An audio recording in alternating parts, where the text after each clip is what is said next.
Congo Liziba TV, Congo Liziba TV. Pour plus d'actualité, abonnez-vous, abonnez-vous, abonnez-vous. Kendo kotala basoda oyo bomisa. Est-ce qu'on rend visite dans ma famille na bango? Bana bato boma plus de 10 morts le 30 juin 2005. Est-ce qu'on rend compte à Makambouana? Yo exposé mort na batuti na époque IDPS azotema na balabala. Tozo reconnaître tes nationalité ya Joseph Kabila. Toi tu étais le vice-président chargé de l'Ecofin. Yondo Bimaki, IDPS n'a jamais travaillé avec Kabila, mais Mouzito a été nommé par l'ordonnance signée par Joseph Kabila. Jean-Pierre Bemba a été confirmé comme président de la République signé par l'ordonnance de Joseph Kabila. Mais les lobes ont diabolisé le peuple que Félix est ensemble avec Kabila. Mais c'est Bemba qui doit prendre la politique. Botika Koko sa peuple, toza wana côté la vérité pour na koloba bosolo. Biso to finga raté na IDPS. Tshisekedi ne nous a pas appris la politique, il y a haine, il y a kofinga. Tozo considérer bande ko no ebike Moïse Katumbi aza meti, Jean-Pierre Bemba za posomo ngana yote. Aza ba posomo lokwa ba 25% ba portugais. Wana fait le clair. Mais lokola mo ndama makila papa Jano Bembe za na mama na ye, et fengeli to pese considération comme congolais. Ozolanda mama nanga, mais soki to bito bimisa ba réalité nyonso. En réalité Jean-Pierre Bemba ne peut pas parler de la politique. Ozolanda mama, na berere nyonso causé selon notre constitution. Il ne peut pas parler de la politique. Les lorsqu'ils n'ont regretté fait na iko Tanzambe à Lemba. Yo kasi vraiment que Jean-Pierre Bemba ko tamola na Lemba na makolo. Bakolia ye. Pour mutu nyonso ça ça un problème na Lemba à un moment donné, vient Igo Tanzamba agosunga. Mais mutasala ke Igo Tanzamba kufa basoda Jean-Pierre Bemba. Ozolanda mama. Et le lo basoda na bakanga 5000 mama quelle haine. Ko ina na ndenge nini? Ya wala ko dresser président Chikito Mushashino, bo créer ba base. Bo te ya batu. Bo expliquer batu ke aba la haine, aba le tribalisme. Bino bana poto bino nyonso ozako le ganga awa. Félix candidat comme opposition. Félix candidat comme opposition. Le Lodje a fait grâce. C'est Félix qui est le chef de l'État. Au lieu de s'engager dans poto, comme il divisé, et comme il n'a pas la Mouka, et comme il n'a pas IDPS. D'où vient la Mouka? Si ce n'est pas science et franc-maçon pour détruire le peuple congolais. Ato ba wela baba paya. Moi na tanga ba comme ça to moi na kabina président kuna ba paya basé beleme to bimisa manduki tango makamango ko banda siko na que Dieu bénisse le cabinet du chef de l'État parce qu'il y a beaucoup des infiltrés. Que Dieu bénisse la République démocratique du Congo. Amen. Maman babeta la lisolo a passé te so imuta se repentir. La liberté n'est pas la libertinage. N'est qui toko nyoso za ngo zangi mobalita. Et ngakoyate mbala mo mavanda kolingo parce que état de droit. État de droit et lobby, le respect des institutions. Bango tango bali basa la marche. Est-ce que bazo respecter les institutions? Marche na bango za na kosuni. Biso na exposé de motifs ya constitution ba lobby, seul moyen pour prendre le pouvoir c'est les élections. Et les élections a été bien et bien organisées, c'est Félix qui a remporté. Bango ba la marche na kosuni. Bazo luka marche te. Bazo luka problème musu c'est ça marche te. Marche sengeli mama journaliste kende luka batu ya MLC, luka bande kwa madidi. Tout n'a pas clairement besoin de la marche pour quel objectif? Parce que où on peut réclamer la vérité des îles? Parce que l'état de droit. Selon l'état de droit, on peut réclamer la vérité des îles. Où? N'est-ce pas la Cour constitutionnelle? Mais est-ce que c'est dans la rue? Donc les comédie politique pour la cambrier peuple. Pour ça peuple te, pour ça na peuple te. Toyebi vérité nyoso. Posez question. Posez bango question maman Luka bato ba benga soki be pengele soki ba niko mayengele.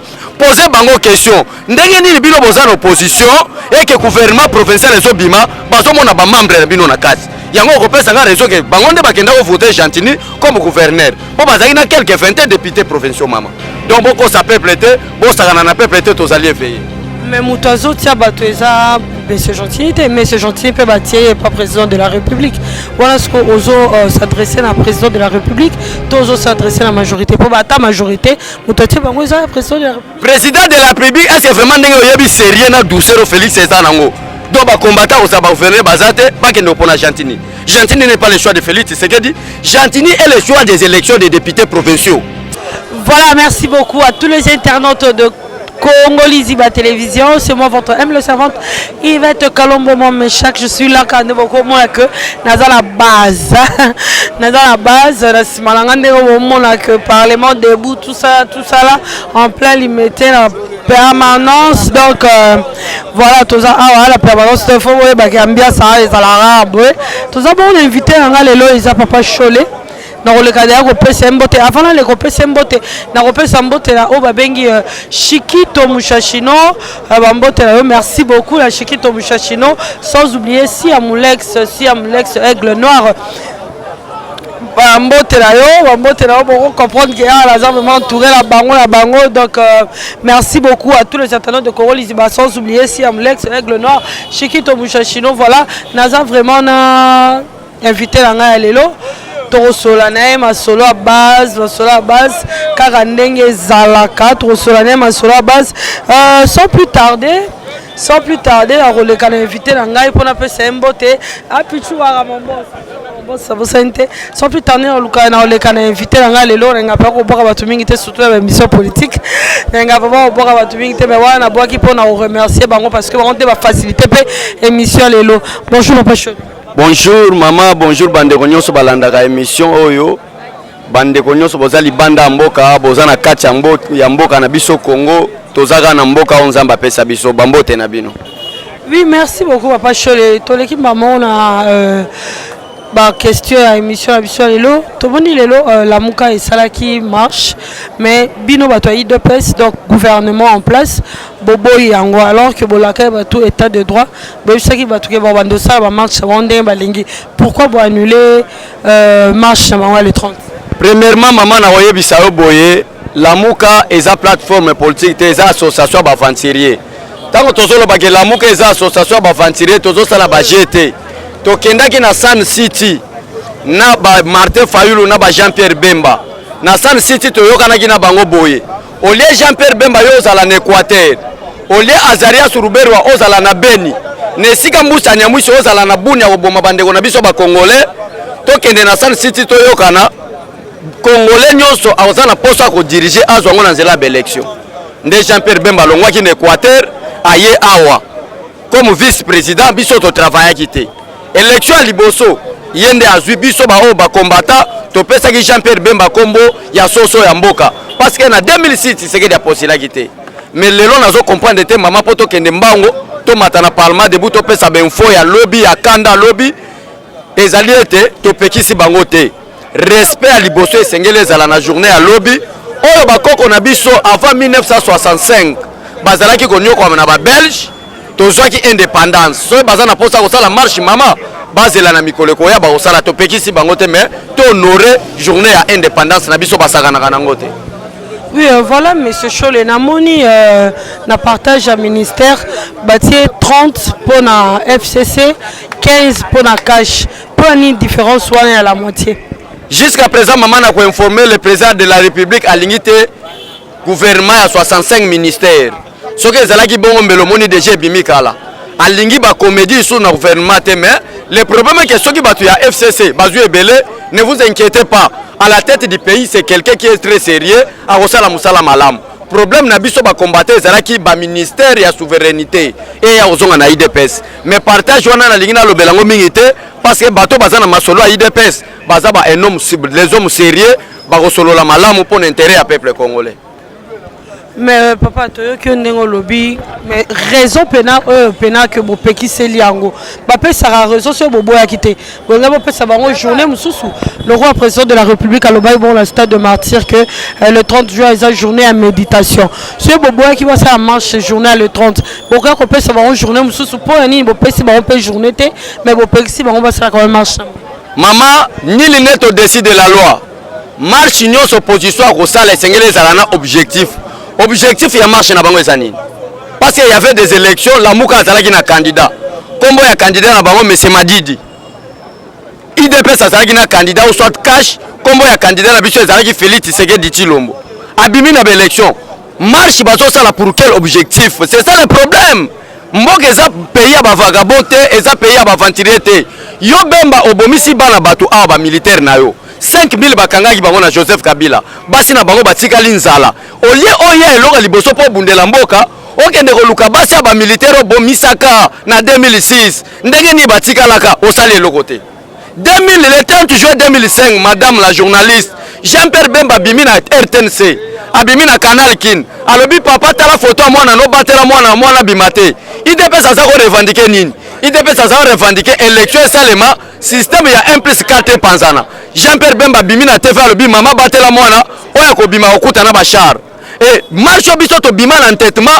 Jean-Pierre Bemba boma 10 personnes na 10 personnes mwana mwasi mo azala kasavubu awa oyo place Félix akenda ko kimela ba soda Jean-Pierre Bemba baza ko landa ye ba boma mama wana lelo famille wana lelo balamuki pe président comme président république oyo ya balinga ba boma pour balandela dossier et azala no ba dossier sérieux avec la justice congolaise alingi maintenant à embrayer peuple congolais. Non monsieur Bemba, si vous avez besoin d'être le président de la République, patientons et vos apaisements 2023 bientôt au kendo postuler vous êtes le président de la République qui a embrayé peuple congolais. Et d'ailleurs ba maman nanga Angèle na Virginie na web sabino bozala calme.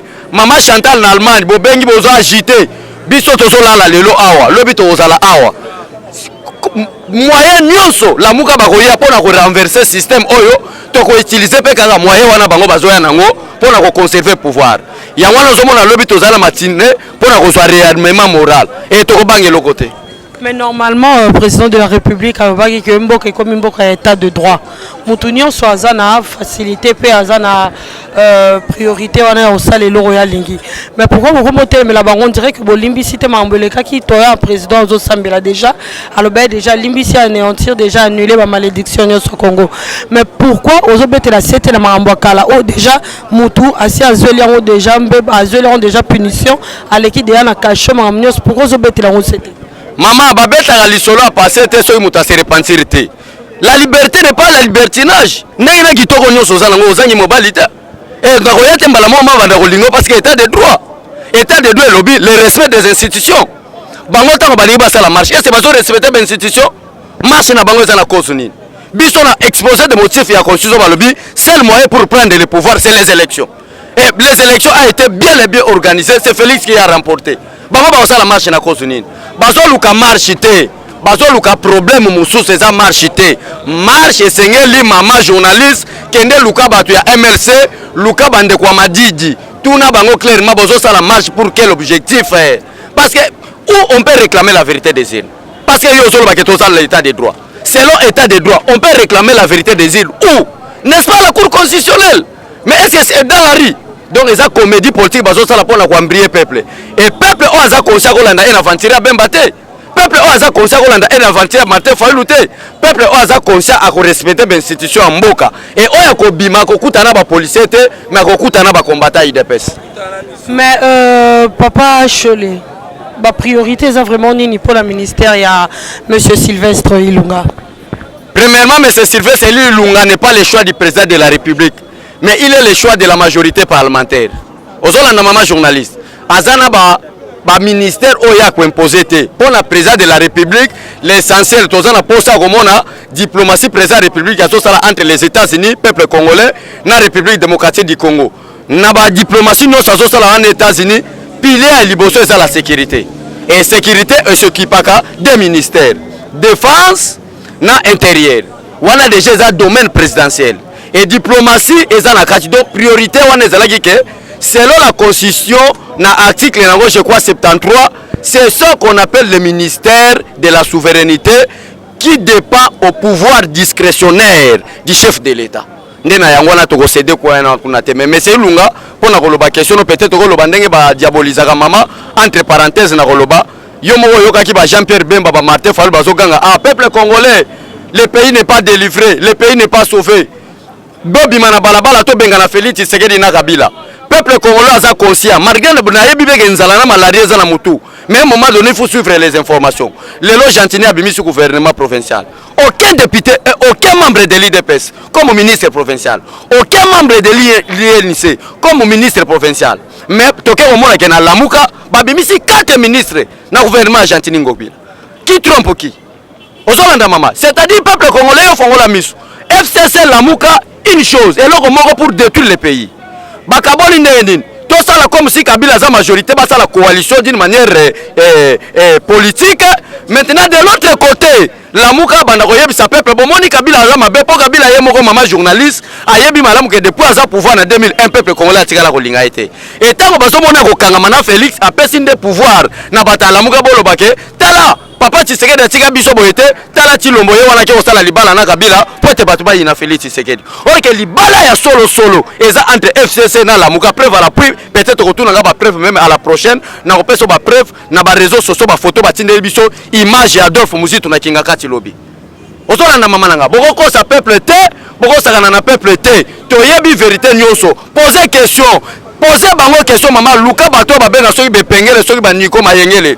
Posez bango question. Ndenge nini bino boza na opposition et que gouvernement provincial ezo bima bazo mona ba membre bino na kati. Yango ko pesa nga raison que bango nde bakenda ko voter Gentini comme gouverneur. Bo bazaki na quelques 20 députés provinciaux maman.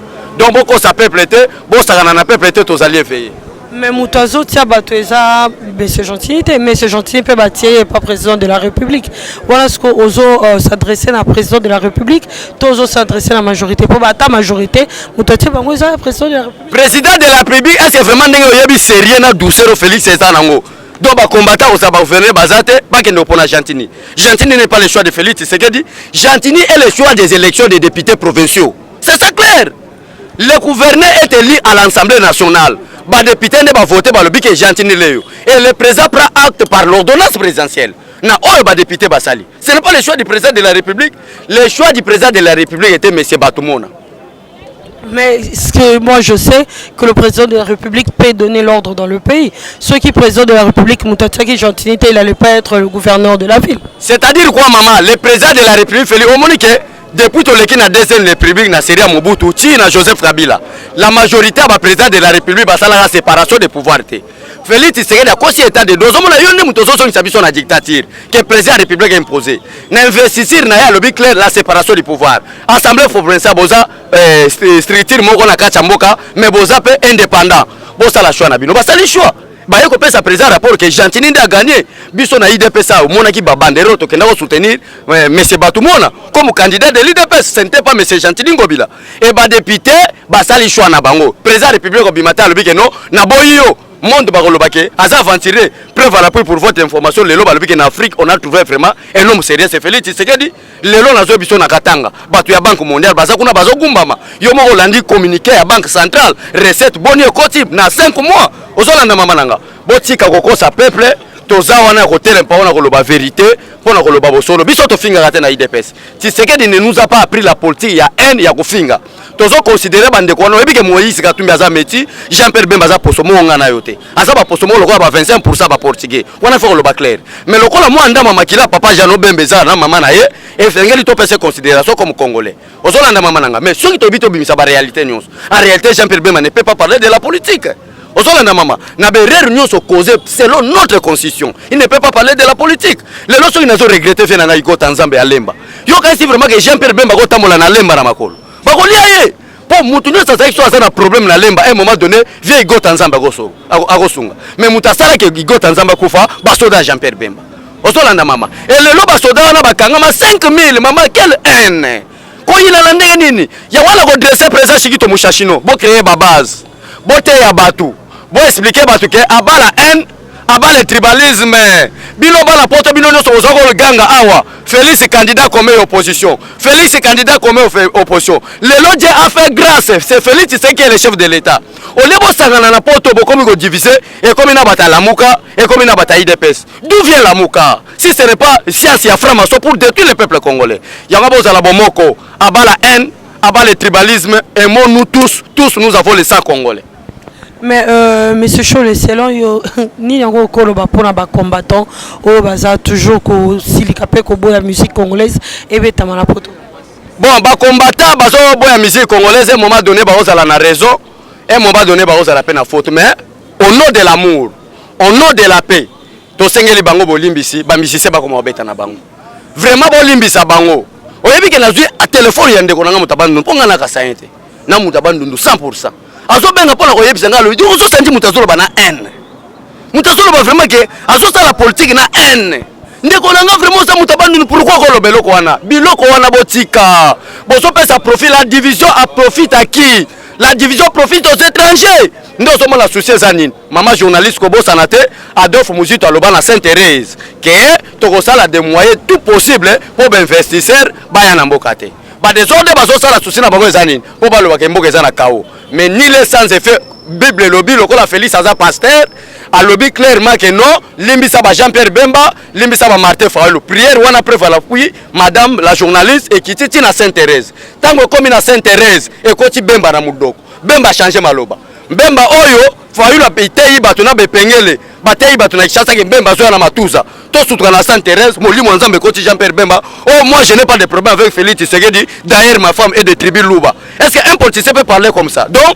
tout politicien qui a une femme de tribu Luba est l'ami de Félix. Donc nous les autres, parce que nous n'avons pas de femmes qui ne sont pas de tribu Luba, sont des gens qui sont contre Félix Tshisekedi. Et ça, Babiloga Lokuta, talaka na langage ya mutu, bolbi que ces politiciens c'est un aventurier. Donc, M. Bemati doit faire beaucoup attention. Kende na cimetière, ya Kinkole, kende na cimetière, ya Ciel Bobé Ngoni, Necopole, kende otala basoda oyo bomisa. Est-ce qu'on rend visite na ba famille na bango? Bana bato boma plus de 10 morts le 30 juin 2005. Est-ce qu'on rend compte à Makambouana?